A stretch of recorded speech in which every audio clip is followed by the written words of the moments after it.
एका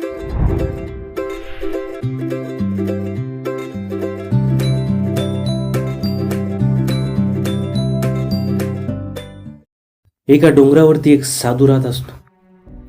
त्याचं जीवन इतकं मस्त आणि इतकं आनंदी असतं मित्रांनो, की तो इतका हुशार, इतका टॅलेंट आणि इतकं जबरदस्त आयुष्य जगत असतो मित्रांनो, की त्या डोंगराच्या पायथ्याशी राहणाऱ्या गावातील माणसांना मात्र वाटत असतं की वा, की अरे हा साधू नेमका आहे तरी कसा, इतका हुशार, इतका बुद्धिवान, नेमकं याचे आयुष्य एवढं सुंदर कसं काय असू शकतं. कारण तो डोंगरावरतीच कंदमुळे खाऊन आपलं आयुष्य जगत असतो, पण तो एवढा हुशार असतो की त्याच्याकडे कोणताही माणूस कोणताही कसलाही प्रॉब्लेम आयुष्या रिलेटेड घेऊन गेला, कशाही रिलेटेड, तर तो त्या माणसाला त्या प्रश्नाचं उत्तर देतोच. म्हणजे माणूस विदाऊट प्रश्न, म्हणजे विदाऊट उत्तर, म्हणजे उत्तर घेतल्याशिवाय त्या डोंगरावरतून खाली येतच नाही. तो एका पर्णकुटीमध्ये, म्हणजे एका छोट्याशा झोपडपट्टीमध्ये तो त्या डोंगरावरती राहत असतो. आणि त्या डोंगराच्या आजूबाजूला असणाऱ्या गावामध्ये त्याची सर्वत्र दूर दूर दूर दूरपर्यंत अशी ख्याती पसरलेली असते. आणि दूरपासून लोक त्या साधूला भेटण्यासाठी येत असतात. आणि त्या गावातील अशाच एका 2 खोडकर मुलांना त्या साधूचा हेवा वाटत होता. आणि अचानक त्या दोघांना सुचलं की यार, हा साधू हा एवढे असे मस्त उत्तर देतो तरी कसा, त्याला एकाही प्रश्नाचं उत्तर येत नाही असं होऊ कसं शकतो, तो माणूस म्हणून असू कसा शकतो, आपण काहीतरी केलं पाहिजे यार, ह्याला हरवलं पाहिजे.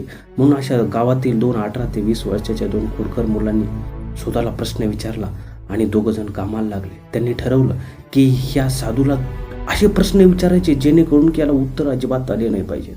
मग दोघंही बसले, एकमेकांकडे पाहून बुद्धीला ताण देऊन बसले, डोकं खाजवायला लागले. 1 दिवस निघून गेला, 2 दिवस निघून गेले, बघता बघता 3-4 दिवस निघून गेले. पण दोघांनाही प्रश्न सुचत नव्हते. वाटायचे हा प्रश्न तर सोपा आहे, हा तर साधू लगेच सांगून देईल. पण अचानक एके दिवशी त्यातल्या एका मित्राला प्रश्न सुचले आणि तो दुसऱ्याकडे गेला आणि म्हणाला, मित्रा, आज आपला प्रश्न सुटला आणि मी अत्यंत महत्त्वाचे 3 प्रश्न घेऊन आलोय आणि ते प्रश्न जर आपण साधूला सांगितले तर मला 100% माहिती की साधूचं 3 13 आणि 2 12 वाजणार आहेत. म्हणजे साधूला उत्तर अजिबात येणार नाही. एवढा कॉन्फिडन्स पाहून दुसरा म्हणाला, काय बोलतोयस, खरं सांगतोयस? अरे ही तर खूप मोठी आनंदाची गोष्ट आहे. आणि दोघंही आनंद झाले. आणि तो म्हटला दुसरा की सांग बरं मला भाऊ, काय प्रश्न आहे. त्यावेळेस तो म्हटला की ऐक, पहिला प्रश्न आपण साधूला विचारायचा की आमच्या हातात काय आहे. त्यावेळेस साधू म्हणेल की तुमच्या हातामध्ये पक्षी आहे. दुसरा प्रश्न विचारायचा की आमच्या हातामध्ये, त्यांनी उत्तर दिलं की पक्षी आहे म्हणून, तर आपण दुसरा प्रश्न विचारायचा लगेच की आमच्या हातामध्ये कोणता पक्षी आहे. तर तो उत्तर देईल तुमच्या हातामध्ये चिमणी नावाचा एक छोटासा पक्षी आहे. मग ती म्हणला, अरे हे 2 छोटेच तर प्रश्न आहे ना, याच्यात कसलं नवल. ती म्हणला, खरी मजा आहे तिसऱ्या प्रश्नामध्ये, तो ऐकून तर घे. आणि त्याबरोबर त्यांनी तिसरा प्रश्न सांगितला की तिसरा प्रश्न असा विचारायचा की जो आमच्या हातामध्ये पक्षी, चिमणी नावाचा जो पक्षी आहे, तो जिवंत आहे की मेलेला आहे. आणि तो जर म्हटला की जिवंत आहे तर लगेचच आपण हाताच्या पाठीमागं जी चिमणी धरलेली आहे ती हातामध्येच मारून टाकायची. आणि जर ती चिमणी, तो म्हटला की ती मेलेली आहे, तर आपण लगेचच ती.